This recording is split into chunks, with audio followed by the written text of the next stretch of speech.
Last year, Google released this, the Pixel Fold, the company's first ever phone with a flexible display. And now, at its latest Made By event, Google has a sequel in the works.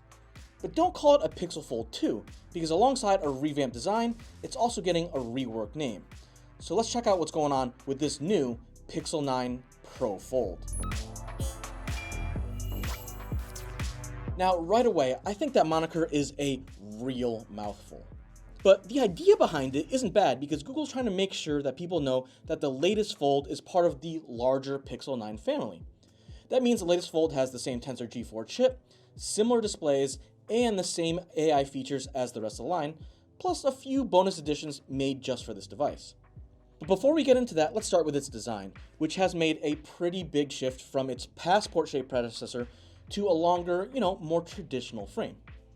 In fact, the Pro Fold's 6.3-inch outside display is almost exactly the same size as the one on the standard Pixel 9 and Pixel 9 Pro. And with a peak brightness of up to 2700 nits for both displays, inside and out, it's every bit as colorful and vibrant too. For its chassis, Google has switched over to a slightly boxier design with a new steel hinge that's covered by an aluminum alloy frame, and there's Gorilla Glass Victus 2 in front and back. Now, I will admit I was a bit bummed out by the change in shape as I've really come to appreciate the original Pixel Fold's wider front display. But after playing around with the new one, the Pro Fold's dimensions are definitely growing on me. And if you remember, the whole purpose of using that wider panel on the original Fold was to make the outside screen more usable than something like the long and skinny displays that Samsung has been using on the Z Fold line. So by using a screen that's the same size as what you get on the other Pixel 9s, they're definitely sticking to that mantra, which is something I really like to see. Google has also slimmed down the Pro Fold and even says that it's the thinnest foldable on sale today.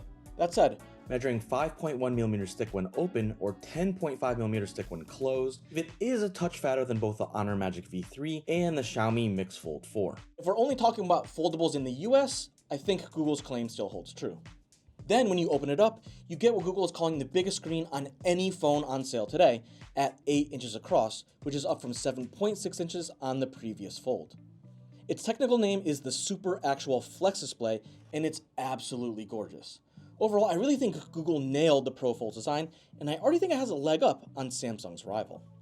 Around back, there's a big new camera module that holds a 48 megapixel main camera and a 10.8 megapixel telephoto camera with a 5x optical zoom, which looks to be the same as what we got on last year's phone, but I haven't been able to confirm that 100% just yet. And finally, there's also a 10.5 megapixel ultra wide camera that can also shoot macro photos. As someone who has dinged Samsung for saddling the Z Fold 6 with cameras that aren't quite as good as what you get on the main Galaxy S line, it kind of seems like Google is doing that again for the Pro Fold. That said, seeing as how the Pixel Fold already had an advantage in terms of image quality and general features over pretty much every Z Fold, it's not quite as big of a deal. Then there are tons of new features and photo modes. Now, one quick note, because we had limited hands-on time, we tested out some of these on the regular Pixel 9 and Pixel 9 Pro alongside the Pixel 9 Pro Fold. Because like I said before, there is parity for these features across the entire family. There's stuff like Add Me, which uses AR guides to help you take group shots without needing to ask a passerby for help. And there's new improved Video Boost tool that works in the dark and can do high-res zooms. But my favorite new feature is definitely Made You Look, which is exclusive to the Pro Fold, and it puts a fun animation on the outside screen while you're taking a photo, so you can get a nice shot of your kids or anyone else who might be slightly distracted. It even uses an algorithm to detect when that person is smiling, and then that makes the animation move, which is just a really simple but clever way to get a candid reaction even when you're doing, a normally boring posed photo. In more general use, there's also the new Pixel Screenshots app, which allows you to save screenshots and then later use AI to find specific images or even more detailed info like specific concert dates. Alternatively, if you want to generate your own images, there's the new Pixel Studio app, which is kind of surprisingly powerful. Not only can you generate images from scratch with AI, you can also create stickers of your friends, remove distracting objects, or even create entire invitations using various prompts. There's even a new Pixel Weather app that uses AI to write a quick summary of what's going on that day. Or if you're more into talking to AI, you can use Gemini Live to have a more natural conversation and then get answers across a huge range of topics in a more sort of natural flow without needing to say, hey, every time you think of a question. And it doesn't stop there, because there are some more features we didn't get to try, such as the Pixel 9's improved clear calling tool. There's also Call Notes, which uses AI to create transcripts of a call. And Google has a new satellite SOS system that lets you call for help even when you don't have cell service. Finally, in terms of specs, Google has bumped the Pixel 9 Pro Fold up to 16 gigs of RAM, which is always very nice, with either 256 gigs or 512 gigs of storage. All told, while I've only had a short time with it so far, I really like what Google is doing with the Pixel 9 Pro Fold. You know, aside from that really clunky new name. In a lot of ways, Google is delivering what I wanted Samsung to do for the Z Fold line. The Pro Fold is thinner than the Z Fold 6 while also having a bigger main screen, and its cameras look better too.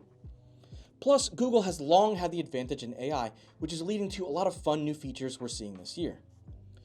Sure, Google still doesn't have an answer to Samsung's DeX mode or built-in stylus support, but for people who just want a convertible phone with great screens, excellent cameras, and powerful software, the Pixel 9 Pro Fold is looking like a great follow-up to its predecessor. Oh, and at $1,800, it costs $100 less than the Z Fold 6 too. But what do you think? Let me know in the comments down below. And for some of you eagle-eyed viewers, you may have noticed that the screen on my old Pixel Fold is a little bit cracked. Check out Engadget.com for a full 1-year durability report on the Pixel Fold. And then for everything else, don't forget to stay tuned to Engadget for more news, reviews, and videos real soon.